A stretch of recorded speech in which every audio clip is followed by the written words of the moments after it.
Hello साथीहरु, यहाँ चाहिँ म कुखुराको मासु बनाउँदैछु। अनि कुखुराको मासु बनाउनको लागि चाहिँ यहाँ मैले फर्स्ट तेलमा सौंफ लगाएँ है।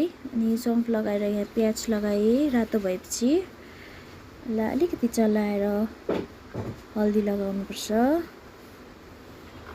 हल्दी हालिसकेपछि मजासँगले चलाउँदै यसलाई नरम हुन दिनुपर्छ है।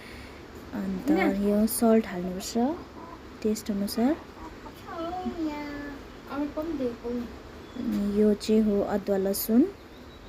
यसलाई मैले मजाले किचाएको छुइनँ है, अलिअलि मात्रै किचाएको छु।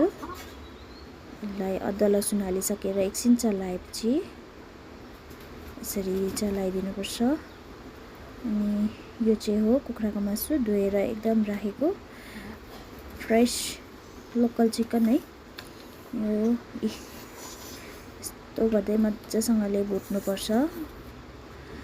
यसमा मैले एउटा चीज हाल्नु बिर्सेको छु है, तेजपत्ता। यो तेजपत्ता पनि अब माथिबाट लगाइदिनुपर्छ।